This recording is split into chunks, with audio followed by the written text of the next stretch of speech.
Francis Chao, a longtime APCUG member of the board and technology person for the VTCs and speaker for the Speaker Bureau, the APC Speakers Bureau, is going to do a presentation here shortly. And I'm going to turn it over to Stan Wallner, president of CFCS. And I'll just kind of hang in there to run the technology. It's all yours, Stan. I would say I need to make both you and Francis a, let's see. Co-host? Yeah, co-host. Let me do that. Francis Moore, whoops, wrong person, hit the wrong button.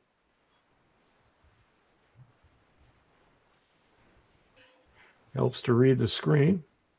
And Stan, let me find you.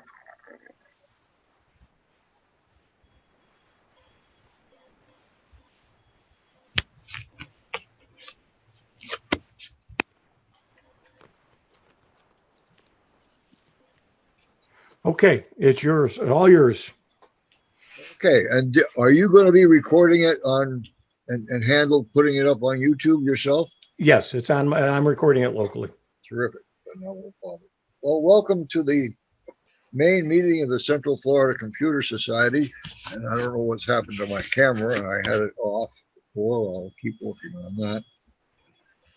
I see a number of people that we haven't seen recently, including Paul Enchelmeyer. Good to see you, Paul. Who else did I spot that I hadn't seen in a while? Walter Wood. Anyway, welcome to the main meeting. Here we are. Yeah, I'm visible now. So Francis Chao has some very interesting information on cell phones. He's going to compare the iPhone to the Android systems, the strengths on either side, and that kind of thing. So, Francis, I don't see you yet, but if you can take over the screen, that would be great, and begin your presentation. You got about an hour and a half. That would be fantastic. Okay. I don't know if I'm muted or not. I'll find out in a second. No, you're not. All right. That's a major improvement. Let's see. All right. I think I should try to kill my video. We've been having a few problems with video on these meetings. Okay. Where did I do that? That's right here. Stop video. All right. Now, does everybody see my screen yet? Yes. All right. That's a major improvement too. Francis, can you go to the, believe it's in More, and shut off the videos that are along the side? Hide video panel. That's a good idea. They just added that, and I love that feature. Now do you see the whole slide? Yep. Oh, that's the way I like it. Okay. Cell phone basics. I started off with these cheap blue cell phones coming out of Atlanta, built in China like everything else. And they were terrible, except I'll tell you why I liked them in a few minutes. They were, first of all, the easiest phone to buy for $30 to $100 at a Walmart. Okay. And second of all, they were cheap. And if I lost one or broke one, I didn't feel bad. Now I feel real bad when I lose a cell phone because I went to the opposite end. But about the time I wanted a better cell phone, my wife says, buy an iPhone 10. Well, after contacting my banker and spending about $1,700, I had an iPhone 10. And it only lasted about 2 years before its battery died. So anyhow, I've got a lot of tales about cell phones. So let's start off with my email. If you have a cell phone handy, take a photo of my email. That's one thing people do with cell phones now. They take more photos than they talk on them. Okay. And then if you go here to the next slide. Okay. Today's presentation and around about 13 others about cell phones are located here. I used to live in Tucson, so I still manage their website. One thing you'll find out if you volunteer for these users groups is you can never get rid of a job. Even if you move to the other side of the world, they still need you. Anyhow, if you go here to aztcs.org and go to meeting notes, at the top of it is my dozen presentations and instructions to help you with using cell phones. And I'll get out of that in a second and I'll show it to you. How's that? Let's see, let's go there. There's my website. Okay. And if you click on meeting notes, you go here. And if you scroll down slightly and you make it a little bigger because Zoom doesn't like small fonts. Yeah, that should be almost big enough for you to see. I hope. Anyhow, at the bottom, at the very top of this page is all my cell phone presentations and instructions. They represent about 2 years worth of work trying to learn about cell phones. Okay, it's easier back in the old days when all I needed was a real phone and that's all I wanted. But since then, I've been traveling. And a lot of times when you travel, you can't take a tablet or a laptop with you. So you're stuck with whatever a cell phone can do. Okay, so here's today's presentation, but below it is a ton of other presentations. And I'll tell you, go quickly over each one. NPerf gives you a street level map that you can only get if you load it into a cell phone. It's not available on the internet. The best map for determining the coverage for any given carrier in the world at any given spot in the world. No one else can beat their street maps. They're crowdsourced. So in order to share in this mapping system, you have to load their software, and they use their software to find out about where the heck you live and what cell phone carriers have what kinds of coverage where you live or wherever your cell phone's located. Okay. Cell Mapper is great for telling you exactly which cell phone, what type of cell phone system you're connected to. Okay. No one else does as good a job. They do a real lousy mapping system. Okay. OpenSignal tells you exactly what tower you're connected to and where it's located. And you'll be shocked. A lot of them are located at the top of people's houses because they need the money. That's what happens here in California. Everybody's broke. Cell phone screenshots, taking screenshots with a cell phone, navigation apps. After getting lost with every cell phone I've ever purchased and tried out, I've learned a lot about how not to get lost when you have a cell phone and that's all you've got. And you're just dropped into a strange town. It happened to me. I was lost for about 4 hours in pitch darkness. And I'll tell you about that story if I get to it. A cell phone to camera adapter. Everybody makes a way for you to connect your cell phone to a camera so you can either store your camera's stuff down on the cell phone or to connect it to a computer and send photos back and forth between the cell phone and the computer. But it takes a special adapter. Unless you have an iPhone, in which case it probably doesn't. Let me see. Cell phone wallet apps. Every cell phone comes with a way for you to pay at a point of sale terminal in a store or some other place where you need to pay money to somebody, even at a bank. So cell phone wallet apps are very important. And I've struggled with them quite a lot. Print from a cell phone. Everybody ends up with a printer and a cell phone and the desire to print to that printer. And then there are various ways to do it. And here's a whole presentation about it. Tethering a cell phone. With the advances in cell phone technology, my cell phone now is a fairly half reliable connection to the internet. I'll tell you why it's half in a minute if I get to it. So if you have the right router, and the only routers that connect two cell phones to use them as for the internet are made by a company called ASUS. So no one else does that unless you want to spend $10,000. Okay, burner phones. All right. If you're a drug dealer or some other criminal, or you're trying to hide from an FBI investigation, you buy a phone that you use and then you throw away. You get a phone number. It's not connected to you at all. You use it. You sell your drugs and then you burn the phone. That's where they got the name from. Okay. You get them on places like Amazon. and they're real cheap, around $30 to $70. Vertical service codes. Okay. If you use the apps I tell you about, you won't need them. If you're a cell phone technician and someone hands you a cell phone, they're going to get awfully riled up if you put an app in their cell phone and then remove it. At first, it takes a lot of time. There are some secret codes you can dial into any cell phone to find out where the tower is located, the ID of the tower, what frequency you're on, all this sort of good stuff. The professionals, not the dummies in the cell phone stores, the professional technicians use these codes to figure out what's going on.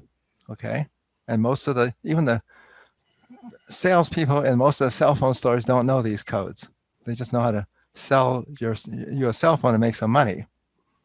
Cell phone problems. Okay, this is a long story.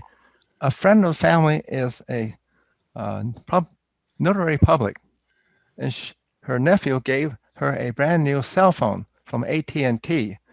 To make a long story short, the AT&T people that she called by the phone to get the phone activated screwed it all up, and the cell phone would only call other AT&T phones.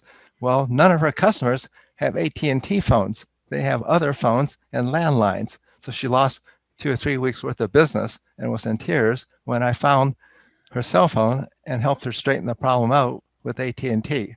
Okay. 5G cellular service. Okay.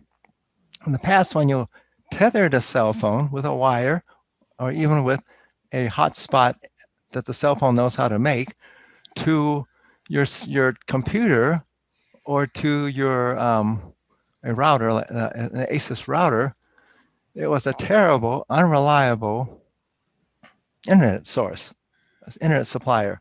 Now with 5G, and I happen to be lucky enough to have it in the area I live in, here in expensive California, I now have a second source that's half decent if the main internet supplier goes out of business, has a failure here where I live. It's my secondary cell phone service, so I can keep making these wonderful presentations even when I'd have no broadband cell phone service, and it works fairly well. It drops me off about once an hour, but nobody's perfect, and they're going to get better with practice. Now that 5G is hit, it's usable. Before that, 4G, it was not usable with the T-Mobile service. Okay, Android phones versus iPhones. The whole presentation on why Android cell phones are more useful here in California, and if you have 5G, than if you have an iPhone. Okay, lots of the features they have, like testing Wi-Fi, that the Apple company will not allow in an iPhone. Okay, and then here's a big presentation about 5G. My medical doctor friend who's stuck in Canada, even though he has a house in California, due to the COVID restrictions put in by the governments. And let's see. And then 5G and 4G. Originally, 4G and 5G were supposed to be non-coexistent. Once you buy a 5G phone, it would be only good in areas that have 5G, but 5G didn't expand fast enough. So all the cell phone companies are now making dual phones that can do both. For a while, if you bought a 5G phone, you'd love it. If you were in a high band area in the middle of downtown LA or Manhattan, New York, anywhere else, you thought it was the worst phone you ever had. Okay. Now that's all. Those are all my presentations. Okay. I used to teach a course on this stuff, and if you put all these presentations together, I have about 12 hours. I'm not going to give you all 12 hours today. Okay. I promise. Let's see. Let's start in with 5G with cell phones, the basic presentation. Okay, take a photo of this screenshot with your cell phone. If you have a cell phone that can take photos, then you can get back in to all these presentation slides. Okay, let's see. Windows F5. All right, very good. That's another thing I need to do real quick. Don't you love these keyboard commands? Control-Alt-Shift-H. Control-Alt-Shift-H. Okay, that got rid of my floating meeting control, which hides a good part of my slide, so I can't tell what I'm talking about. Okay. I'm just learning to use that. Okay. Now, summary. Your smartphone, I don't care what phone you've got, it's got to be a smart one, has 5 separate radio transmitter receivers in it. I used to work in a lab that was trying to learn about all these 5 separate transceivers. And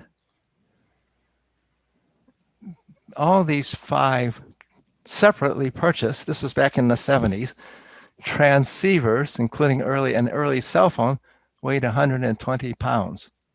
Now, obviously, now you can get a cell phone somewhere between 3 and 7 ounces that has all this good stuff in it and probably better quality than the lab I used to work in. So obviously, things have gotten a lot better and easier for you. 2 types of cell phones, SIM versus eSIM, basic uses for a smart cell phone, 5 transmitter receivers in a cell phone, not small phone, not having a data plan, but you having a data plan and using it wisely. iPhones from Apple's, 2 kinds, iPhones and Android phones from other companies. Okay, iPhones are all from Apple. No one else makes them. Android phones come from Samsung, the big kid on the block, and about a dozen other companies. Okay. Okay, iPhones, all right.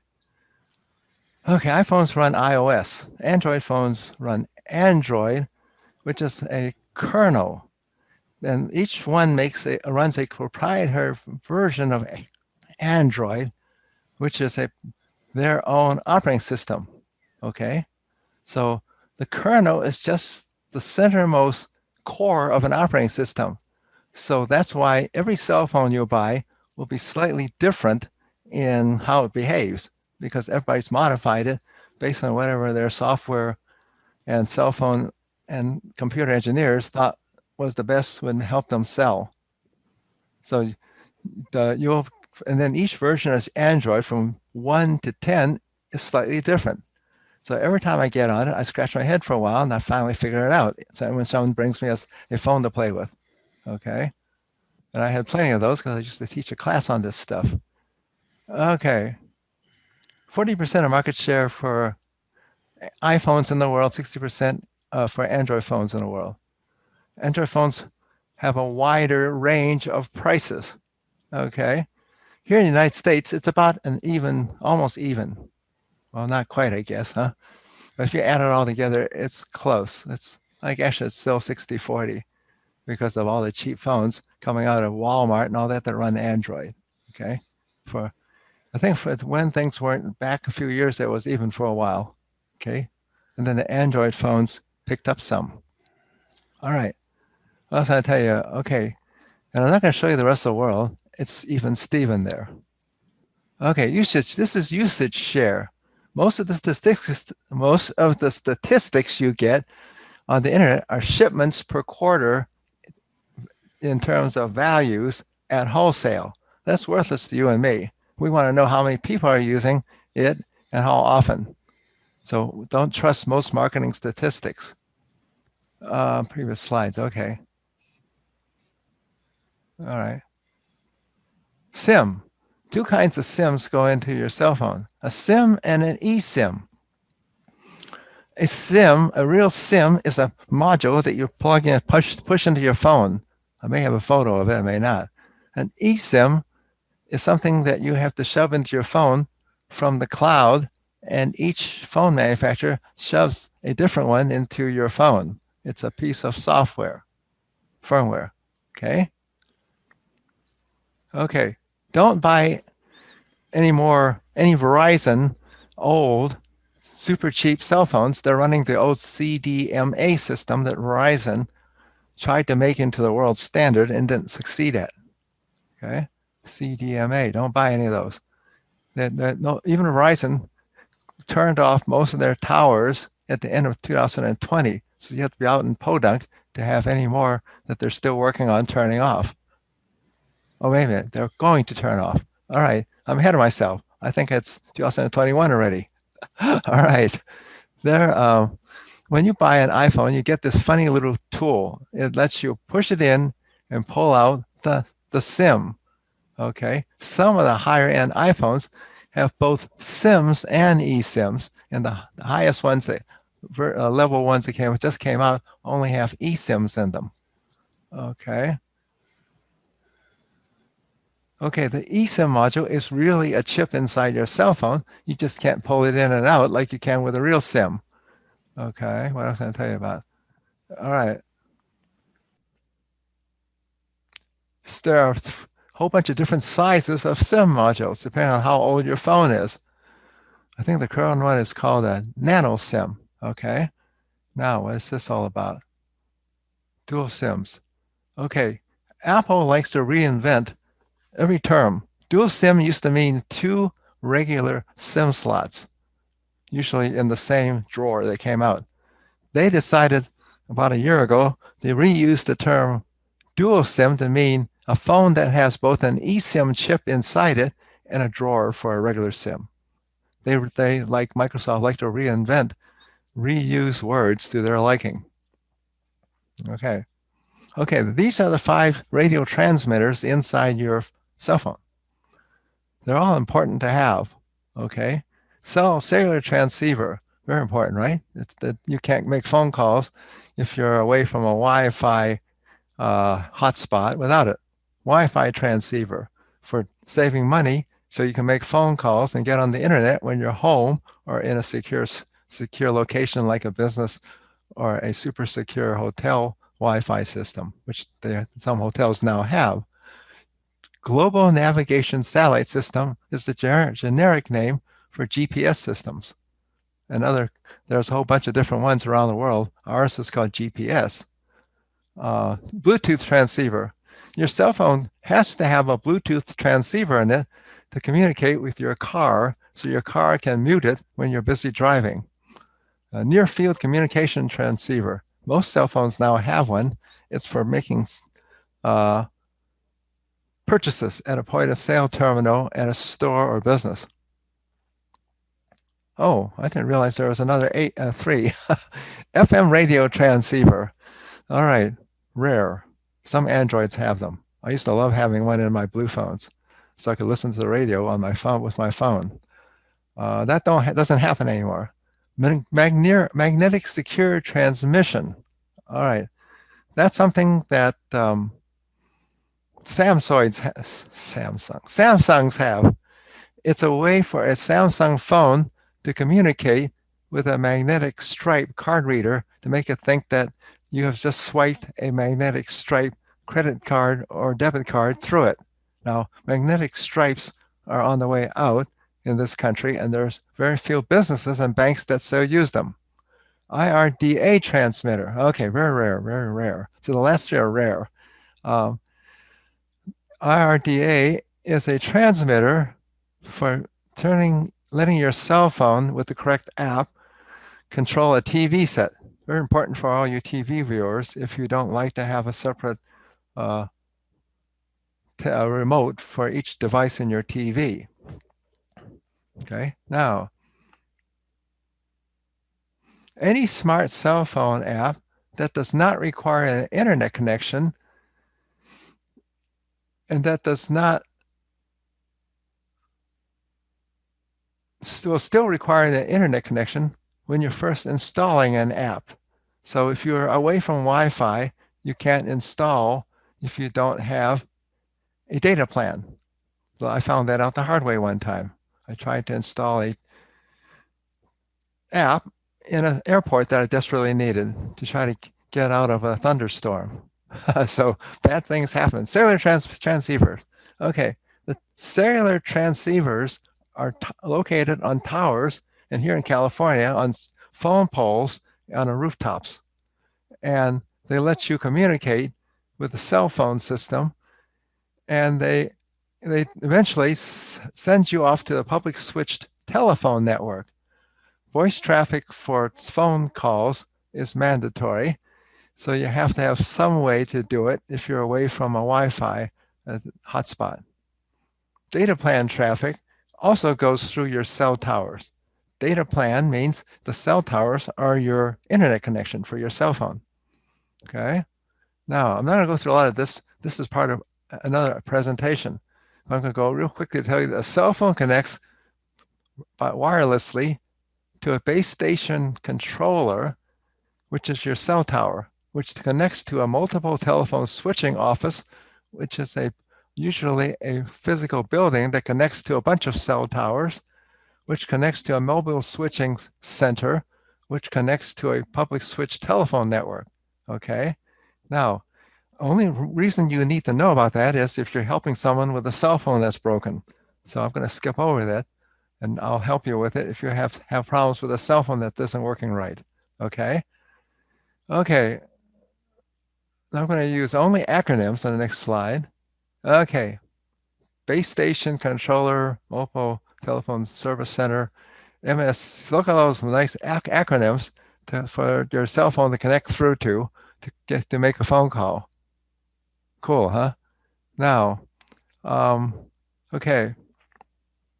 What am I going to try to tell you? Okay.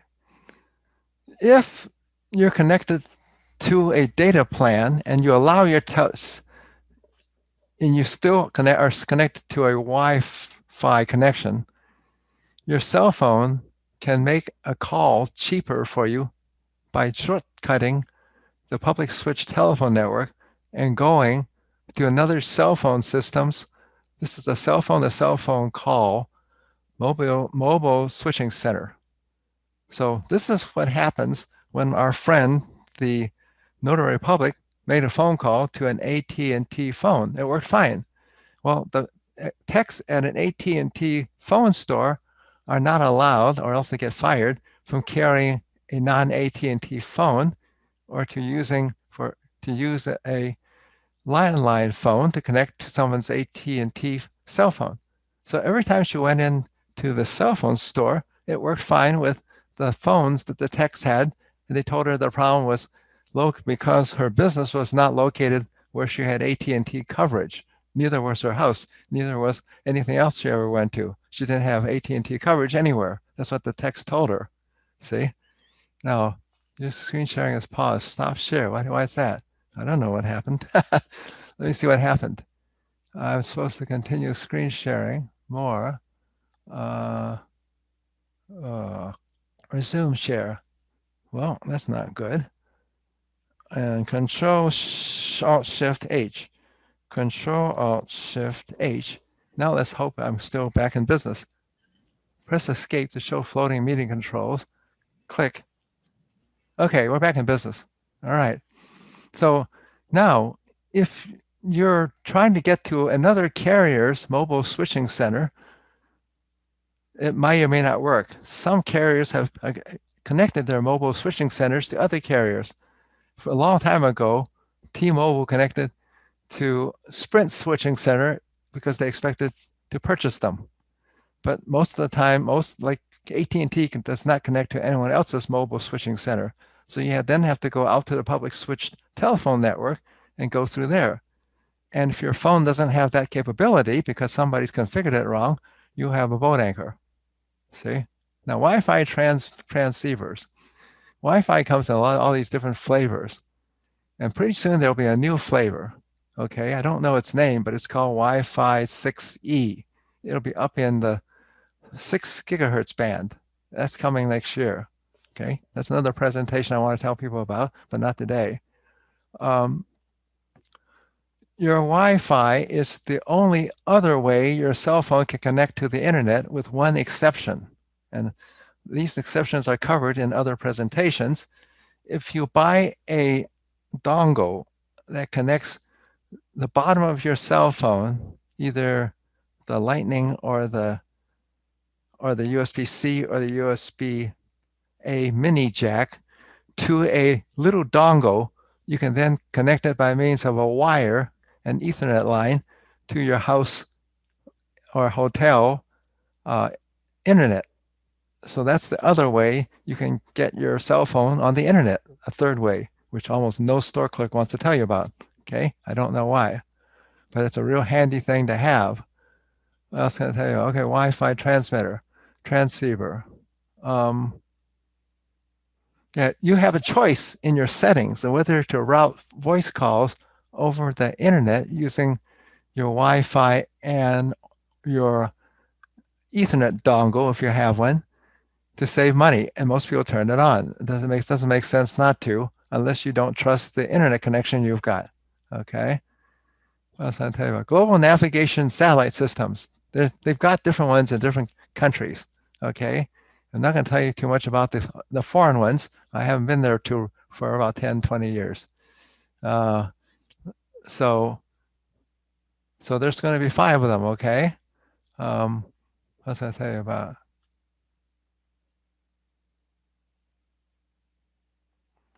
Okay, I think the iPhones finally solved the problem. They can now use the Chinese system also. In fact, I just read that they can with iPhone 12 and 12, which just came out.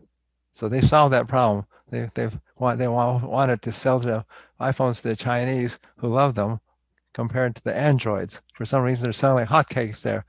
What's going on here? Okay, now I'm trying to tell you is what's going on here. Something's wrong. I got, oh, here's the problem. Okay, I'm sitting on the mouse. That can really cause a lot of problems, you know that? Okay, if you have a specialized app to put into your cell phone, it can use the GPS even if you have no data plan or Wi-Fi, okay? So that helps you if you're in a real bad place and you still have that's misspelled, isn't it? GPS system, service. That would have to be if you're out hiking in the woods, okay? When I get lost, it's usually in a city with skyscrapers, and my GPS system puts me up to 4 blocks away from where I'm supposed to be. That got me lost for about 3 hours last year, okay?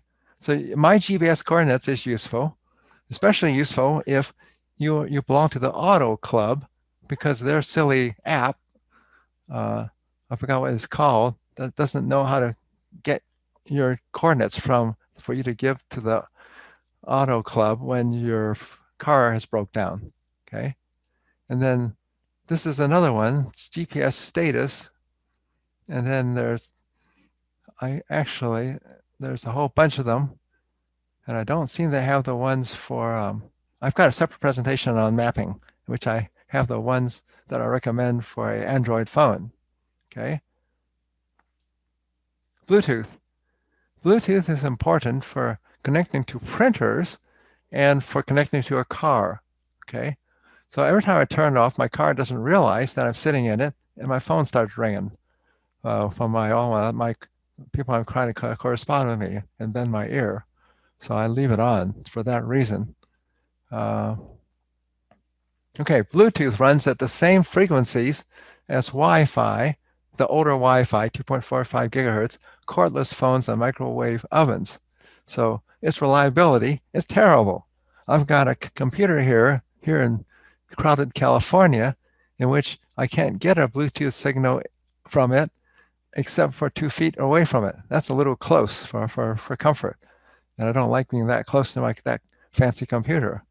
So Bluetooth can be tremendously blocked when you have neighbors trying to teach school, attend school, communicate during this COVID era, and they're all within 50 feet of where you're sitting. Okay.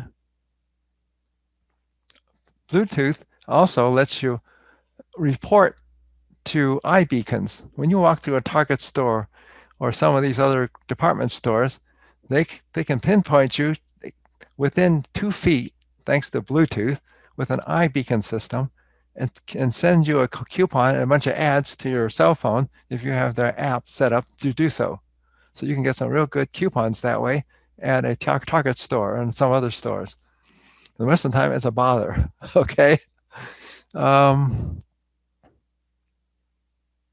You can use Bluetooth to tether your computer. You can use Wi-Fi to tether your computer to a cell phone to use your cell phone as your internet access, okay? Near field communications, I told you about that. I have a whole presentation written about that. And I think I'll skip over that and move on to some other topics. Probably because everybody's just scared of making transactions that aren't wireless, where you've got to tap something or touch something in stores right now. Okay. FM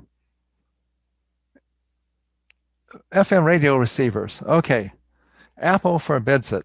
They have inside the Apple iPhone is a chip. It receives FM. They put it in a long time ago and never removed it. But they decided when they made a deal with AT&T to kill it, to force people to use their cell phone data plans more often. But some of the cheaper iPhone, Android phones have a nice FM radio receiver. I've got one Android phone that I use as a radio receiver. I don't have it tied into the cell phone anymore. And it's a very good quality one from the company, the Blue Phone Company. Okay. Now, as I tell you about, you have to look around. You have to make a determination for each phone you buy whether or not it has an active FM radio receiver inside it. It's 0 for iPhones, and it's about a quarter of the Android phones. Okay. Basic uses for a telephone, for a cell phone. Basic use for a cell phone. Telephone calls, texting. Texting goes over only towers, only cell phone towers, and it's normally free for most cell phone plans. Camera, very important. Internet access, real important if you don't have any other internet access. A lot of people buy a cell phone just to get on the internet, both with a data plan or with Wi-Fi. Digital wallet for making point-of-sale transactions. Personal hotspot for sending a signal to other devices so they can have an internet connection. Store and edit files and photos. Okay. In other words, a storage location, like a thumb drive. All right, I don't think I'll go through too many of these. Otherwise, I'll run out of time. Let's see what I'll do. Details of telephone calls, texting. Text messages do not travel over the public switch telephone network unless your cell phone company knows how to send them into a website that lets you send a text to somebody else that can see text in an app or a website inside their computer. But it normally travels through the cell tower system. Okay. Texting. Okay, what else can I tell you about? Okay, so that's what that's all about. Okay. And when you have to send a text to another cell phone, obviously, even if they're not allowing voice messages to travel through the other company's mobile switching center, they're allowing text because it's part of the way cell phones are supposed to work. So there are some cell phone companies like AT&T which do not connect voice calls through their mobile switching centers to other companies, but as part of the rules of cell phones, they have to accept text through their mobile switching centers from other cell phone companies. It gets complicated. Okay. Cell phones. When I first bought a bunch of cheap cell phones, all they had was rear-facing, front-facing cameras. And so in order to make a selfie, I had to turn around and then snap and then crop like crazy later. Okay. Now most cell phones have a front and a rear camera, and a lot of the newer cell phones have multiple cameras facing toward the front. I mean rear. I'm getting mixed up. Okay, internet access. All right. 3 ways, right? Through the data plan, through the Wi-Fi, and through a wired Ethernet adapter. Remember that. 3 ways. You won't hear that from most store clerks. Digital wallets. Okay. A whole presentation on digital wallets right here about how you can make transactions. Personal hotspot. Okay. I got a whole presentation about that somewhere here. Okay. Okay. If you don't have an internet connection and a no data plan, you can't put in apps into your cell phone that aren't already bundled into your cell phone. Found that out the hard way in the middle of an airport. Okay.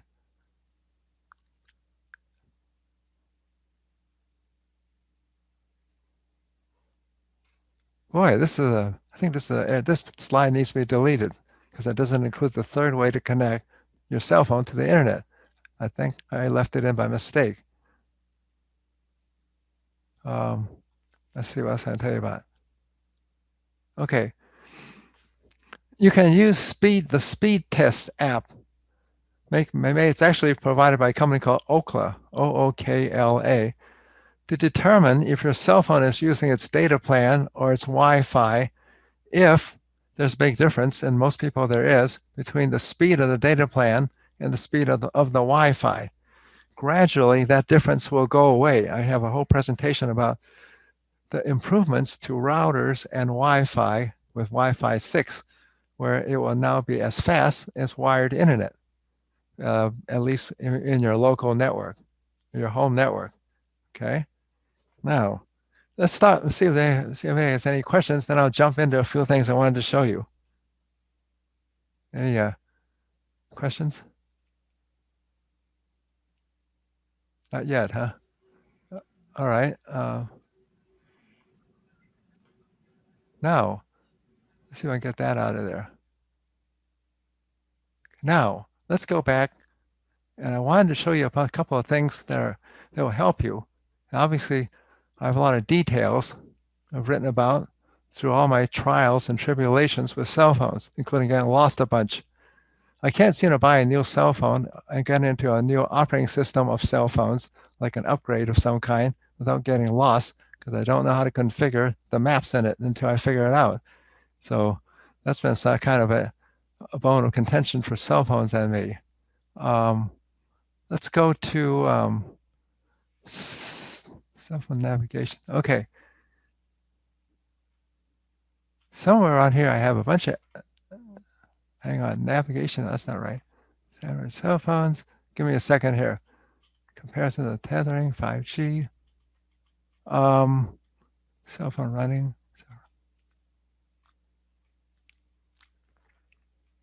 Cellular analysis. Okay, I promise your president I'd try to do some cellular analysis advice. How's that? All right. Windows F5. All right, very good.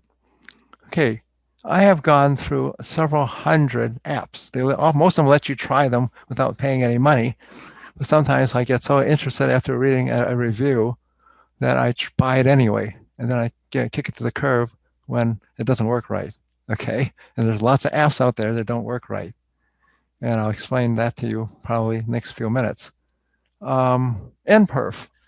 NPerf is the best website for determining which phone company, cell phone company, has which level of service at which point anywhere in the world. Cell Mapper is for telling you what your current cell phone system is running on the current tower you're connected to. OpenSignal is the best app for determining exactly where, down to the 100 foot or so, where your cell tower is located. And each one of these apps are the best of their breed, just like the best dog of the breed in the dog show. Okay, NPerf. It's such a good map, they don't want you to use it unless you help them map the area you're located in. And I'll be glad to show that to you. Speaking of showing it to you, why don't I show you real quick a couple of things. Let's see if I can go escape, and I can go Control Alt Shift H. Good. I'm gradually learning that command. All right. Now, this is an app in Windows. It's fairly new, called Your Phone, and it's still a little buggy. Okay, so I wouldn't get too excited about running it right now. But it lets me show you my latest and greatest Android S10 phone. So I'm going to try to get into it. California Notify. Uh-oh. I guess I can't get into it right now again. I mean, it's a little buggy, okay? I'm going to try to get into it one more time, then I'm going to give up. Oh, I know what the problem is. I got to turn on the phone. Let me do that real quick. All right. Swipe up, over.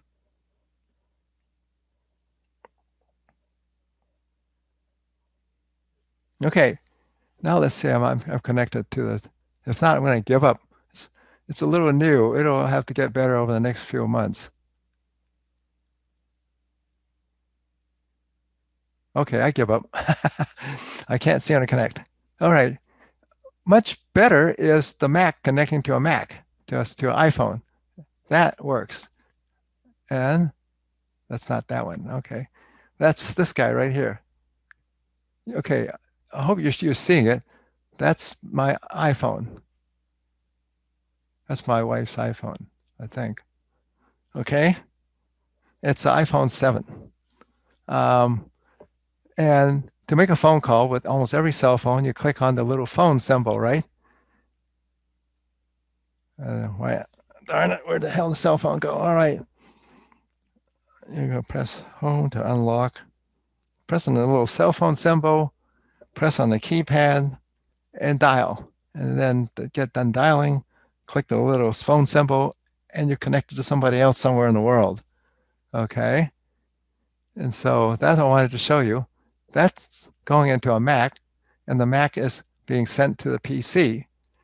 So this is how I demonstrate cell phone apps to people. I send it to my PC. And eventually I'll be able, they'll fix all the problems with this My Phone app. I'll be able to show that also. Okay. Now, NPerf. Okay. I don't know how much time I want to spend on it, but I love it. If you want to find out, before you go to a cell phone store or buy a cell phone, exactly what service you have at any point in the world, you use NPerf. No one else has that good a map. Okay. The problem with NPerf is you have to go borrow someone's cell phone to use it. Well, since you're listening to my presentation and I love helping people with computers, I used to teach this stuff, call me and give me the location. I'll look it up for you. Okay. If you want to find out exactly what services are available at any point in the world. And I will run my cell phones, one of my cell phones, and figure it out for you. How's that? In fact, I'll probably demonstrate that. I'm so fond of it.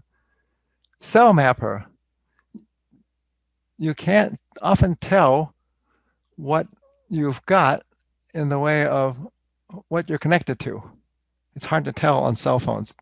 So that's real helpful. It tells you the details.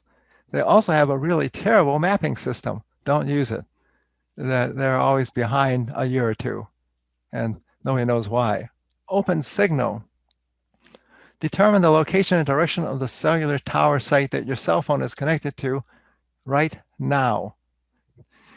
This is a good for troubleshooting if you think your cell tower is down or something's wrong. It helps to be more knowledgeable before you call them up to have them give you a bunch of misinformation and from the cell phone companies. Okay. Now, what else did I tell you about? Any questions at the minute?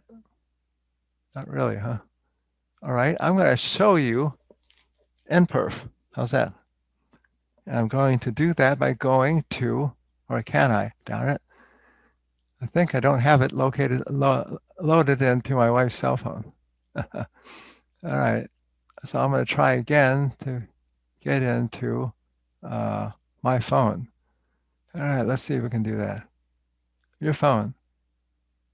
And I'm going to try one more time. Something happened again, huh? All right, let's see what's happening. Let's check my cell phone. And let's go to connections and make sure I'm on the correct. That's the problem. I'm connected to the wrong wireless access point. Well, I'll fix that problem. How's that? I have multiple networks in this house here. Okay.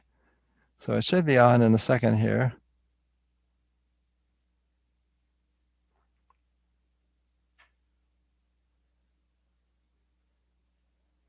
It says it's connected. Okay, now let's see if I can connect again. We'll try again. Still can't do it, huh? Well, the other thing is your phone depends on Wi-Fi. Let's see if our Wi-Fi connection is connected on the computer. Let's go to Network and Sharing Center and go. It looks like it is. Oh, that's another problem. Wi-Fi, connect to. It is connected. Okay. And I'm now going to disconnect. I hope I don't kick myself off this connection. I think I'm still connected to you. And now we'll try one more time. Then we're going to give up. Okay. It's now connected to the correct one. And we'll tell it to try again and see what happens. Okay, finally got in. Okay, a little buggy, right? Go to Apps, and you go to NPerf. And or better yet, let's take a look. I want to show you something real interesting. Let's go to, let's slide over a bit and try to get into CellMapper. CellMapper. Okay, see what it says. See the screen? You probably can't see it. It's probably too small a font, darn it.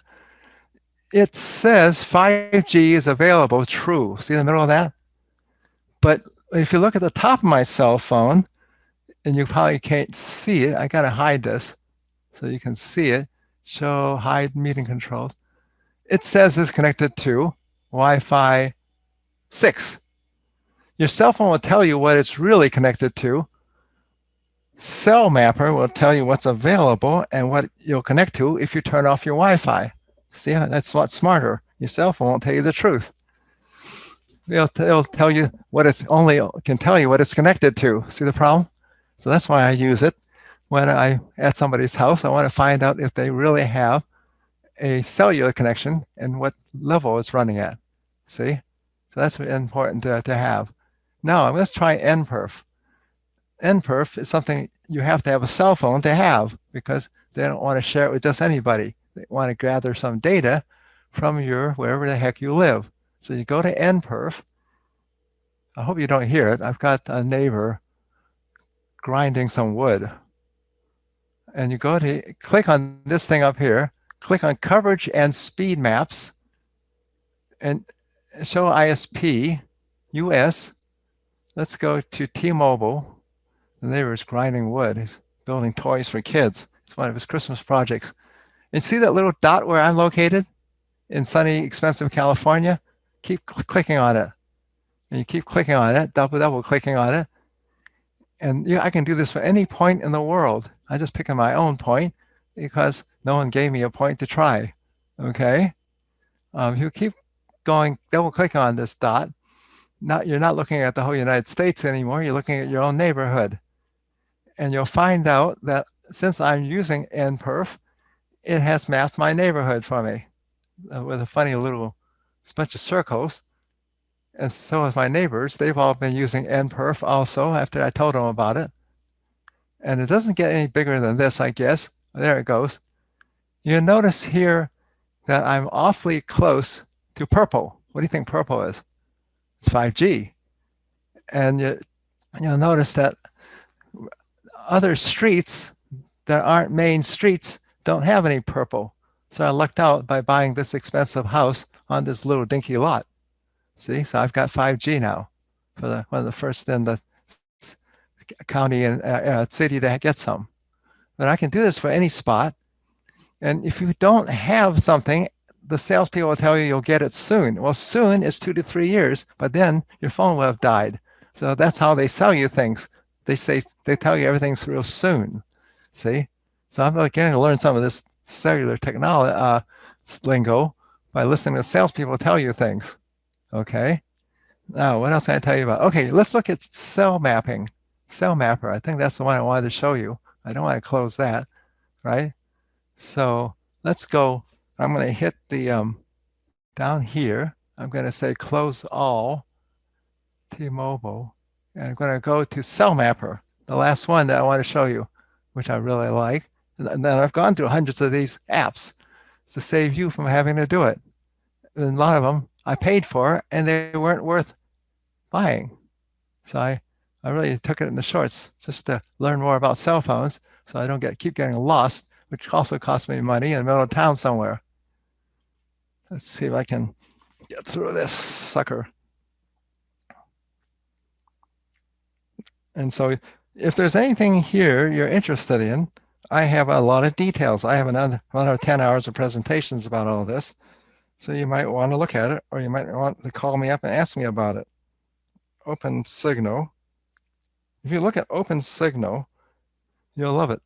It tells you exactly where the tower is located. The other two don't tell you.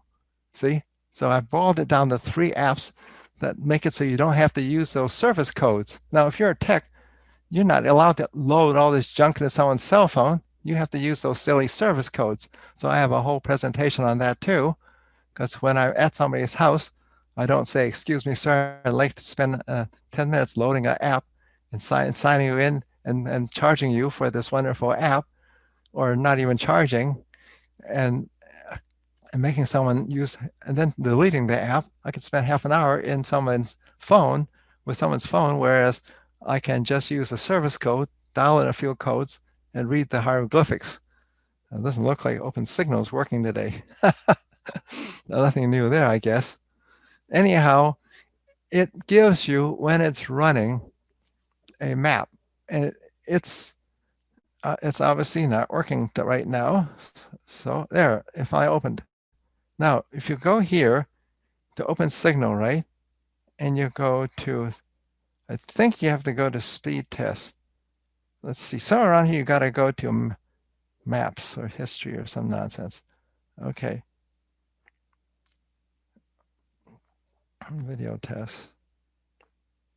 I think you got to go here. There. You got to click on this little arrow thing. None of these apps are user-friendly. Cell towers. Okay. And I zoom in a little bit. Those are all the cell towers near my house. Okay, no other app can give you this good of a map of cell towers. And you notice that it's sitting on top of this 2-story house. Somebody here needed some extra money, and they decided to let the cell phone company put a small tower on top of their 2-story, 3-story house. See, and then you go into here enough, and it marks the exact house it's located on. So I can go over there and talk to them if it isn't working right. Just what they want. See, no other app does this. Okay. So this you can put in. I think these other 2 are available on the internet, so you can use them from a website. The only one you have to use from a cell phone is NPerf. Okay. So now I've gone and covered the stuff I promised your president I would cover. Okay. Now let's see, to get out of something, it's kind of a little goofy. You click on the 3 lines up there, and you click on close all, and I like that a whole lot better than the close all in an iPhone. Okay. Now, have any questions or any comments? I've got another 10 hours of this stuff to show you. I don't see anything in the chat box. I don't know if there's any questions from any of the people online. Then speak up if you have any questions. Now I'm going to do my rant and rave about mapping systems. Okay. As I told you before, I have a bad habit of getting lost in places. I'm a little dyslexic. I've had that ever since I was a kid. And a cell phone that tells you puts you three blocks away from where you're supposed to be is murder for me. Then I try to run around looking for someone who speaks English to ask where the hell something is. And here in California, nobody speaks English. See, so I got a lot of problems. And so what else can I show you? All right, I can show you this other presentation, my rant and rave about mapping. Okay, and this is my personal experience. So I like to eat my own dog food. That's what they say in Microsoft when they invent something. Okay, cell phone map apps. Let's see if I can find that. Let's see, map apps, navigation apps. Give me a second here, I'll find it. Open Tower. See, I've written separate presentations about every one of these apps that I've fallen in love with. and I've not written presentations about the ones that got me lost and caused trouble. See, so I'm saving you a lot of work. Hope. Cell phone navigation apps. Okay, let's look at navigation apps. Okay, I've been lost so much with cell phones. First thing I did was my wife told me I needed a cell phone so she could get a hold of me to give me things like remind me to buy milk at the store and much other things. I went and bought a cell phone, and it had a map in it. So I thought, I'm fine. I didn't have a data plan. And so as soon as I left the house, I was lost trying to find things. Okay, cell phone navigation apps. Oh, I spelled it right. Okay, they've replaced most of the map books we used to carry around. I used to carry 15 map books around because I had a job repairing electronic equipment around Los Angeles and Orange counties. Okay, configuration settings. Okay. Okay, configuration settings. A lot of information from Google and from the Apple company, right? Maps. People always tell you what they learned 10 years ago. When Apple first came out with their mapping system, it got everybody lost. It was terrible. It had terrible inaccuracies everywhere. It locked up a lot. It was miserable. Now it's one of the best in the business. So you throw some money at Apple and they improve their act. Okay. Now, Morris Center, near a hospital I had to go to. What do you see here? The Apple app shows this little street that connects the center to the housing south and the hotel south of the center. Okay, that little street was just built 2 years ago, right? Now, Apple has no problem. Waze shows it.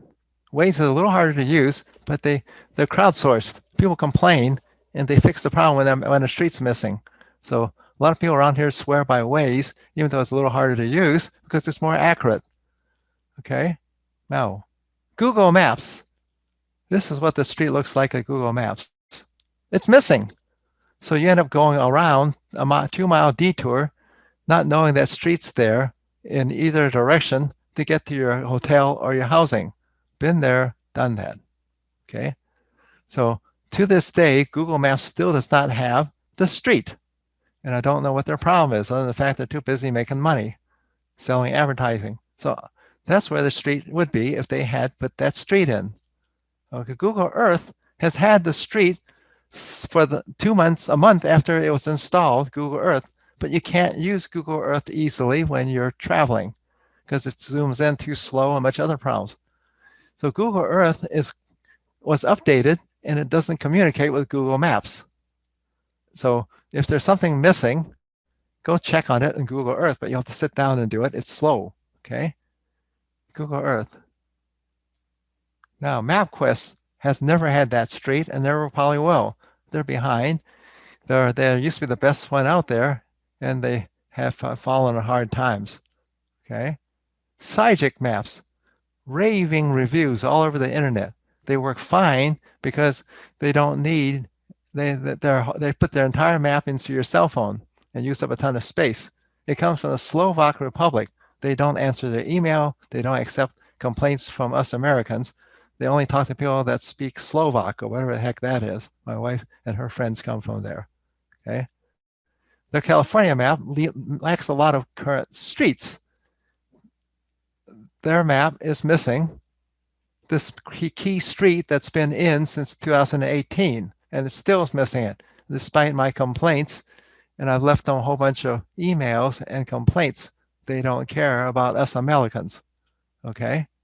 Now, for a list of map apps that use a cell phone's GPS receiver but don't require a data plan, which could save you money, even if you have a data plan, go here. Okay, that's all I wanted to tell you about. So that's my rant about cell phones. I've been lost so many with depending on them. There's some days when I go to a new town, I almost feel like buying the Thomas Brothers map guide and looking at it ahead of time and bringing it with me. Okay, What else can I tell you about? You got now that you heard my rant and rave about maps, you want me to rant and rave about anything else? um, okay, cell phones. Okay, I'll tell you a little story. I showed you the map of the area where I live, right? I've got a very strange situation here, okay? And I don't know if I can show it to you. Cell phones. On the first floor of the house here, I have 4G, also known as LTE plus. Okay. On the second floor of the house, I have 5G. During the summers, because my wife can't stand air conditioning, we both moved to the first floor of the house, and we let the second floor air out the house. During the winter, we leave the first floor of the house, and we both live on the second floor of the silly house. So during the summer, I had to deal with 4G, which was not a reliable way of tethering my cell phone. Okay. During the winters, I'm on the second floor, and I have this wonderfully fast 5G connection. Okay. Now, let me show you something.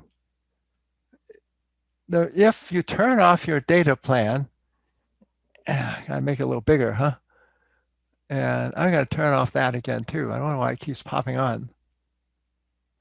If you turn off your data plan, and your cell phone will tell you this. Most cell phones will tell you this. They'll tell you what exactly you're connected to in the way that what kind of tower you're connected to. It doesn't tell you whether or not you have a data plan. If you turn off your Wi-Fi. Turn off your Wi-Fi, it'll tell you what you're connected to, okay? If you turn off your Wi-Fi and you're connected to, on the first floor of the house, I get LTE, which is 4G, okay? It's actually LTE plus, but I guess out here they call it LTE plus, see? So I get both, depending on which tower I'm hitting and which transmitter I'm hitting on the tower. Okay, now let me show you something else. Let's go, that thing keeps popping up, I don't know why. Hide flying volume controls, escape. Oh, that's the problem. The escape does two things.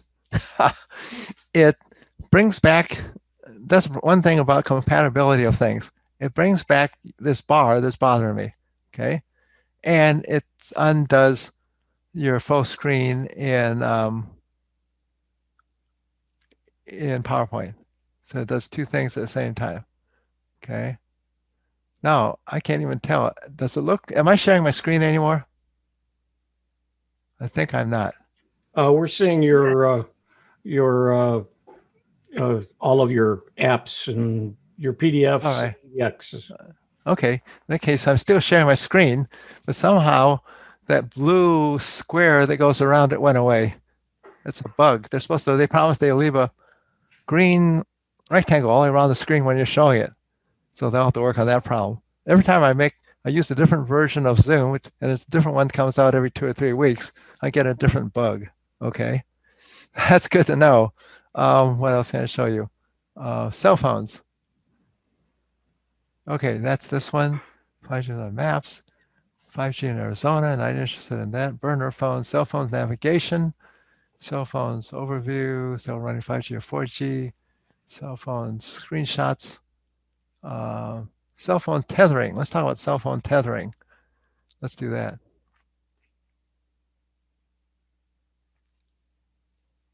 Okay, cell phone tethering. Let's make that big enough. There's my cell phone tethering app. Okay, now cell phones can tether to a computer or to a router. To tether to a router, the only router in the world that's less than 10 grand, that lets you 5 grand, that lets you tether, is ASUS. Okay, ASUS routers are a little harder to use than the average router. They're not quite as user friendly, but they got more bells and whistles. So it's now my backup way of connecting to the internet, which I love.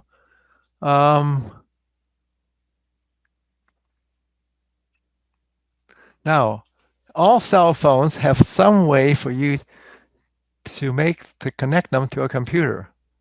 I don't recommend the wireless ways because the wireless has a lot of interference and has a lot of overhead that slows things down. So I recommend that you connect a cell phone to a computer by means of a wired connection of some kind. That involves buying either the correct cable or the correct dongle. Depends on what kind of cell phone you have. Okay. Tethering means that the cell phone's data plan is being used by your computer, tablet, or router, the data plan of your cell phone. The tethering automatically uses your data plan, not your cell phone signals, not your voice signals. Okay. Now, I've told you about the 3 ways you connect a cell phone. Okay, every cell phone has 2 ways to connect to the internet, right? Using a data plan and using a Wi-Fi router, or using a direct connection to a Wi-Fi router. Actually, about 3 ways, right?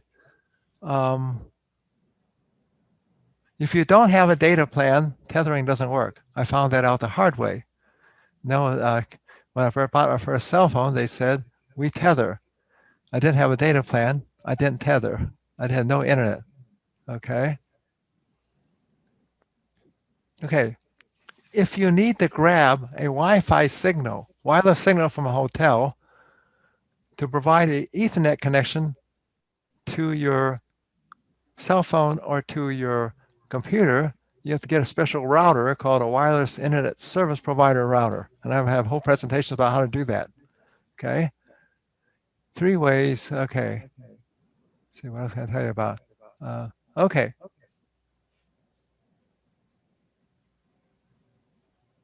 This is the speed I get when I connect my cell phone direct using a Wi-Fi connection to my wireless router to my broadband connection here in the house. Okay. Now, this is the speed I used to get on the first floor when I connected, when my Wi-Fi connection was down and I used the cell phone to connect to a computer. Not very good, right?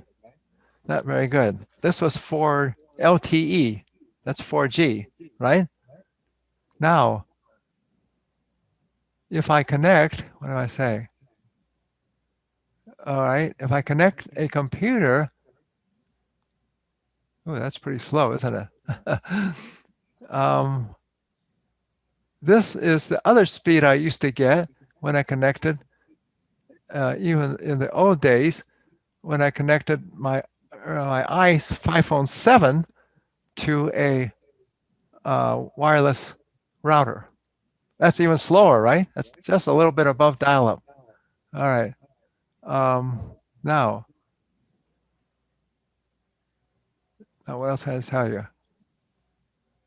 Let's go through all this. If you connect your iPhone to a computer, it shows up as, you can use it by means of Bluetooth and connect it. And Bluetooth shows up in your networks inside your computer. A Bluetooth personal area network shows up as your internet connection, one of your optional internet connections, but it's pretty darn slow, right? At 55.55 megabits per second, right? Now, the same for the Android phone. Now, if I go, what is this? This is Linux connecting. So you can connect a iPhone or a Android phone to a Linux computer, and you end up with a similar connection, right? About the same speed, right? Whoops. I guess I don't have any shots showing connecting the cell phone. I'm going to show, I think I'll show you some shots of me connecting the cell phone to a to the current upstairs network here. And as usual, I end up showing that silly thing. Let's close that. Now, cell phone running in 5G or 4G. 5G, routers. Okay, that's not good. So 5G, 4G maps coexist. Comparisons of tethering. I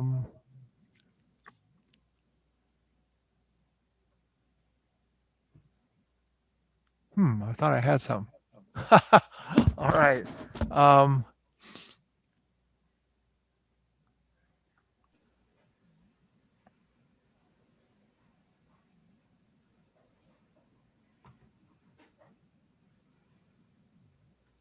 Well, let's talk about 5G then. How's that? That's probably the last topic I want to talk about. Let me get rid of this thing. Say hide floating meeting controls. Merging 5G. 5G is coming. Okay. And it's going to be big. It's going to be a lot faster, all these good things. The only problem is, as you saw on my map, you have to live in something at the correct area right now to get it. And some places you'll get it, some places you won't. What's happening here? What's happening here? I think this thing is acting funny again. Okay. 5G looks like this right now. 5G. AT&T has 5G at that's called high band, 39 gigahertz, and 850 megahertz. 850 megahertz is called medium band. Okay. Now, Verizon, what do they have? They have 28 gigahertz and 39 gigahertz. What does that tell me? That tells me that if I have Verizon in my neighborhood, I'm going to have to stand on the rooftop to catch a signal, because 28 gigahertz and 39 gigahertz will only go through an open window. So I have to open windows. See? So if I go to a Verizon store, they'll tell me about how much faster they are. They won't tell me about that open window and rooftop and standing on top of your car issue that people are doing here in California to catch a Verizon signal. Okay? T-Mobile has low band and mid band. 600 megahertz is low band. 2.5 is mid band. See? AT&T has no mid band. They got low band and high band. 3 bands. Okay? The high band one, I got a laugh. Somebody was bragging about how great their AT&T signal was, and I looked around and he said, "Here's a screenshot of my cell phone," but he forgot to blur out the background of his cell phone. He was standing on his roof of his house. So I got a laugh out of that. He was supposed to, being an AT&T salesperson, trying to provide a nice review about it, he was supposed to blur out the background. He didn't do his job. He probably got fired. Okay? So keep that in mind of what you can do. Right now, your best deals are pretty much T-Mobile in terms, because they've got that low band and AT&T, if you're near where they have some of their higher mid-band stuff, it's kind of in between low and mid-band, 850 megahertz. You'll also get a good signal. But your best bet is T-Mobile in terms of coverage right now, unless you live in a very populated area. Okay. I noticed, I wanted to tell you that the article which I stole this chart from is full of typographical and technical errors. And so I covered up all the errors to avoid promulgating misinformation. Okay. Francis, if somebody was going to buy a new phone and had a chance to buy a 5G, is it worthwhile, or is it going to be far enough in advance? It's probably going to be their next phone that they're going to be able to use 5G, use it for 5G. Depends on where you live. If you see 5G popping out all over, like I am here in expensive California, it's worth it. I've got much better service. But you got to realize that most of the people in my neighborhood aren't near that main street that has all those 5G towers.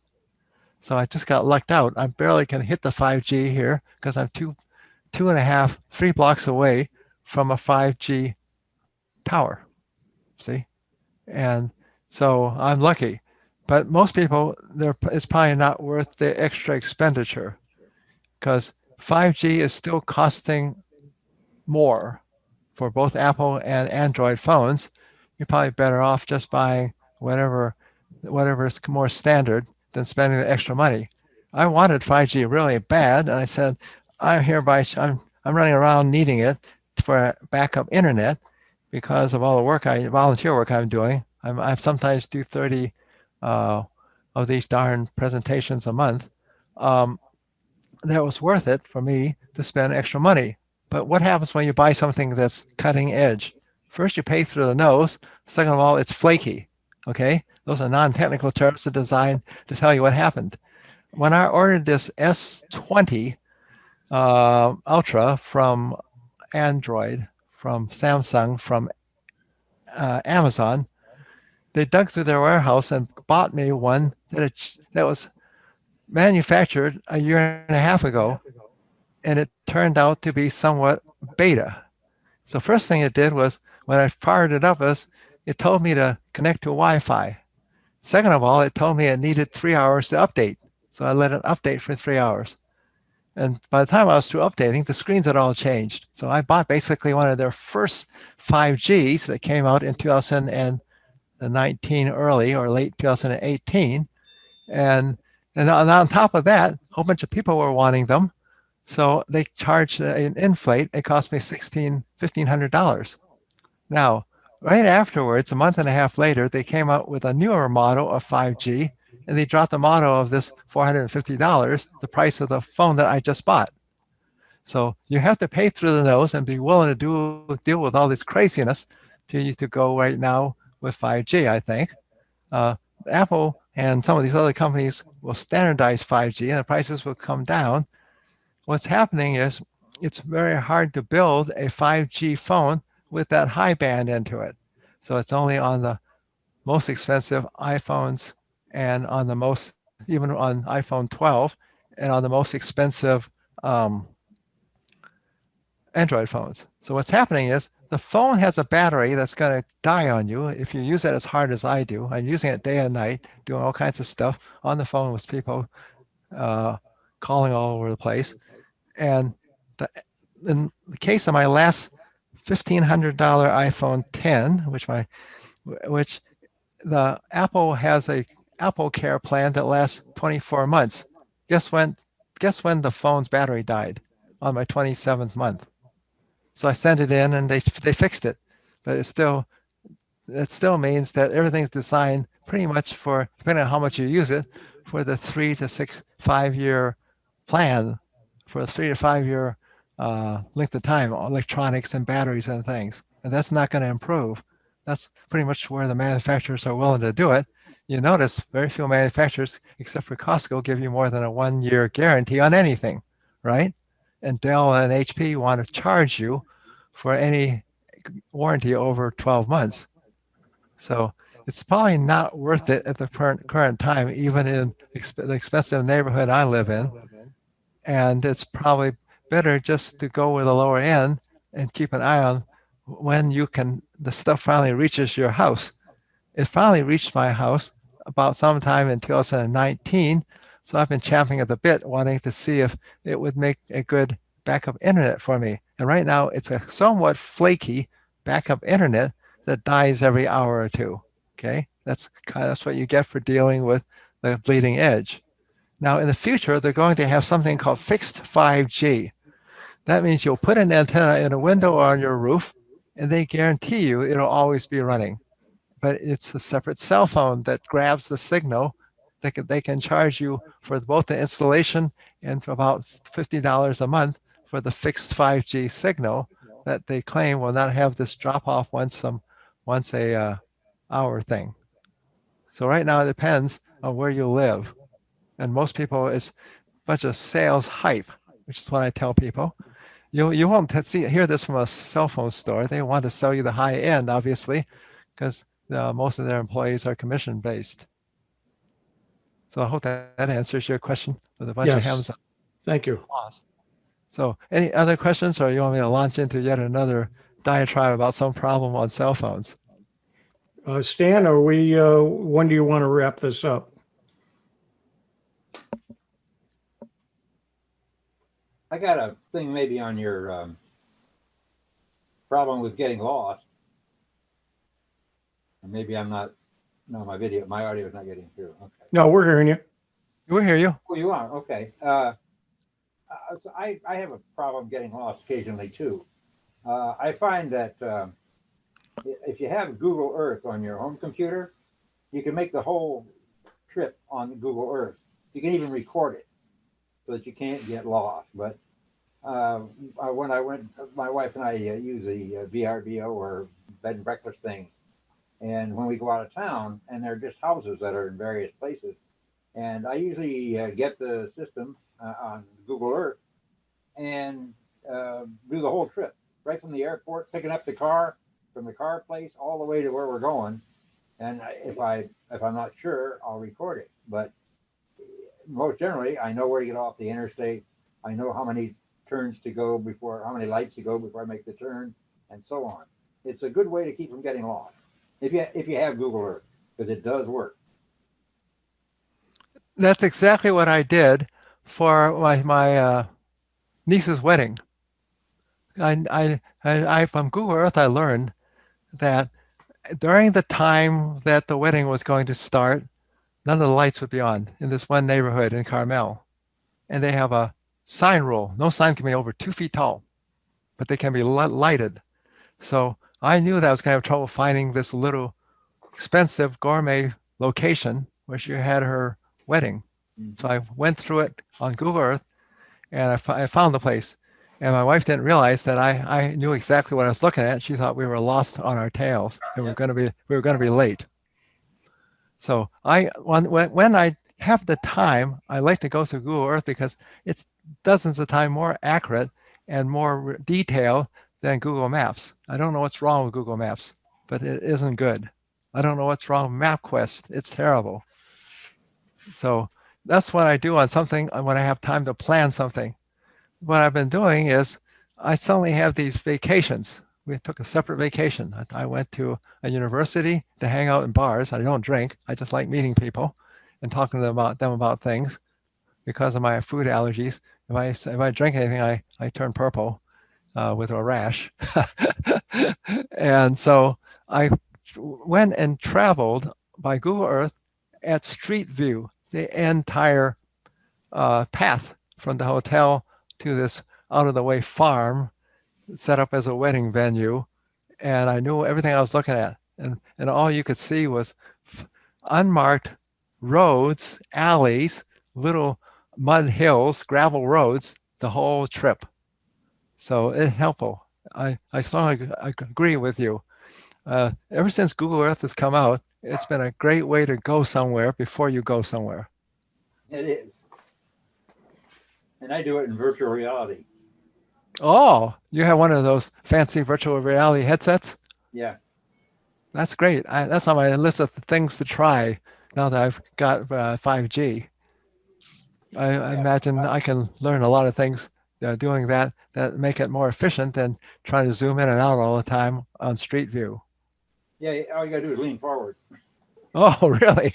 Yeah, that's on my list of the toys I want to buy now that I've straightened out a bunch of electrical problems in the house and everything, plumbing and electrical and everything HP else. just came out with a brand spanking new and it's high definition. So I got a note the other day they're delivering mine. So I'm anxious to try it. Is it one of those headsets that fits over your head? Yeah, here's one right here. Oh, there. Let me figure some way to turn off my video so I can, unless you want to show your video and knock me off. Just stop not only sharing. that, you can see it. I got on my video. Maybe Huey can do it. I don't know. Just stop sharing, Francis. All right, I'll try. And we can wrap this up anyway. Yes. All right. I'm gonna try my darndest to stop sharing. Let's see, home. Hit escape and that menu will come up. Yeah, all right. I just did it all. Okay. Okay. Oh yeah, wow, that's cool. Yeah, I've heard a lot of problems. Put it on like this, Oh, beautiful. and you can do anything you want to. In fact, I can watch this here, and if I want to see something on the screen, all I got to do is lean forward. And it gets, Ken, let me know what you think of it. I was about ready to buy an Oculus. this is an Oculus Rift S. Oh, it's being sold by HP? No, HP makes a new one called a Index. and it's quite a nice one. But this is the definition on the Oculus is not near as good as the new one. It's I think about 2,400 square for each eye on the new one. The Oculus isn't that good, although it's pretty good. Yeah, the Oculus has a lot of bugs. That's why I've been scared to buy it. No, there's no bugs in it. I never had. Well, I don't use it for all that much. I will use it on a conference maybe, or maybe to watch a movie, because it's got some stereo headphones in it. But most of what I do is I fly in flight simulators with it, and it puts me in the cockpit. And the problem I have is seeing the instruments in order to go when I have to change a setting on a gauge or something like that. It makes it difficult to see what it is. So you have to lean forward like you would, I guess, like you would in the airplane. But the new HP one is supposed to do a much better job, and in colors too. This one, the colors are, you can adjust them, but the colors are not so bright. Yeah, I've got a ton of multimedia attached to this computer. TV tuners, about 2 of them, and a whole bunch of other equipment. So I'm a little nervous about what an Oculus, adding an Oculus to it will cause to it, because people have had some bad reviews about what it does to other multimedia. Yeah, you need a fairly good video board, because an Oculus is going to stretch the whale out of it depending on what software you use. I've got a $300 XFX, but I seem to be maxing it out all the time. So you have to go a little more than that, I'm afraid. That's what I was afraid of. So other things have had higher priority. I'm using one that's quite a bit higher power than that. But I don't have the best. I can't afford the best either. I can't bring myself to spend that much money just for one thing that I do. Camera. So if anybody has any comments or found any more misspellings in my presentations, let me know. And if anybody has anything to tell me about their experiences with cell phones, let me know. I think I've gotten lost on every cell phone system I've ever owned. I'm getting a little smarter though, trying to understand at any given point which radio transceivers connecting to the world for the mapping systems. So that I get lost less often now. There was a question in the chat. Walter Wood asked, isn't there a difference between speed in high and low band 5G? I'm curious about that myself.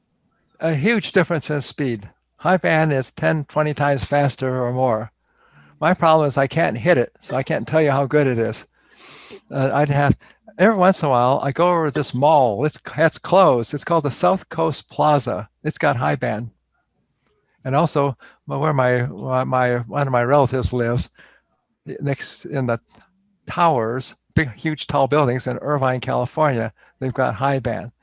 But I've got to travel to get to it. So it's only once in a while I visit to see how the other half lives. In the meantime, I'm on mid-band, pretty much, mid-band. And it makes a difference between 4G and 5G. It's about 10 times, about 7 times faster.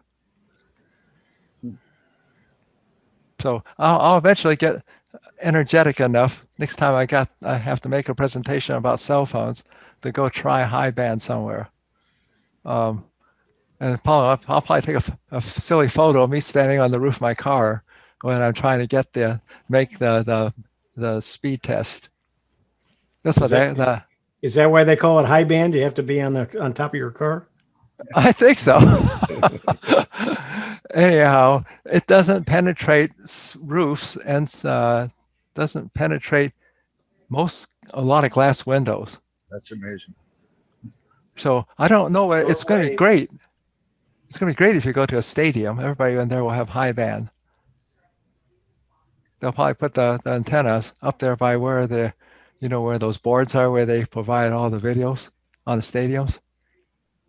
But I can't see it being very good for another 10 years in houses where people live, just because it's, the houses have stucco walls and all these other things that stop it. Even a solid wood wall will stop Wi-Fi. One time I closed the door in my friend's bedroom, between his bedroom and his office, and I had zero signal from his Wi-Fi coming out of his office. So there's a lot of blockages going on. Wood some kinds of wood stops these signals dead, both Bluetooth and Wi-Fi. There's a lot of concern about the health effects of that too. Have you studied that at all? No, that's another thing that makes me nervous. I also have a presentation about using ultraviolet to sanitize things. My wife's a little paranoid about this COVID thing, so I'm learning how to sanitize everything in the world using both chemicals and ultraviolet devices. And I don't trust anything that reflects the ultraviolet C rays back at you, because I know the effects are unknown. So you want to be somebody's guinea pig, have at it. In the meantime, I only trust devices that block all the rays and run them inside a box. So I've been doing a lot of that. But I don't want another case like what's that thing that used to be inside all the air conditioning systems? That thing that was bad for lungs. Asbestos. I'm having a senior moment. It's funny that you'd find out about it 50 years after you've been exposed to it. And same thing happened to lead in the Roman Empire. People find out long after you're long dead that something was bad for you. So I don't trust ultraviolet C. How many years did we smoke? Oh yeah, doctors used to smoke right in front of their patients when I was a kid. Yep. Well, you used to recommend it on TV and radio. Yep. Yeah, they said it was good for your health. Yep. The doctors come on and say, this is good for your health. It calms you down. Well, we found out that nicotine really does, but the rest of it, the byproducts don't. Just now lately, I've been seeing a lot of the commercials for the vape. I thought they were outlawed just like the cigarettes. They do contain nicotine. They contain all kinds of bad stuff. Yeah. And they've been selling it to kids. I'm seeing lots of commercials. Yep. We got stores in every corner. Yeah. Yep. So anyhow, if anybody has any questions, any comments, let me know. I've got about someday I'll be back to teaching again. The place I was teaching all these classes went bankrupt. So I've got about I'm estimating that I have about a 5-session course about cell phones, and I just gave you a quick summary of each one of the sessions today. It was very interesting. Thank you. I certainly want to thank you. I learned a lot, and I really appreciate you taking the time to share it with us. And I just, same with you, Huey. As usual, once again, the WinSig was just great. Just a quick announcement. The Board of Directors meeting for Central Florida Computer Society is this Thursday at 6 o'clock. I will get some things out for it the next day or two. The APCUG, my understanding is they're going back to strictly virtual, and it will be the third Monday, which is not tomorrow, but the 21st. And the TechSig will be the fourth Tuesday or the 22nd virtually. 22nd should be close enough to, in front of Christmas to be able to have a good, decent crowd. So hope to see you all at all of those. Thank you again, Francis and Huey. And the Tech for Seniors is tomorrow at noon Eastern. And this coming week is Learning Chromebooks on Thursday at 2 p.m. Eastern time. And on that note, Stan, thank you for hosting the meeting. Glad I was able to make it. Huey, please don't forget to stop the recording and then shoot out a note about when it's When it's ready. Yep. Okay. Terrific. Do that now.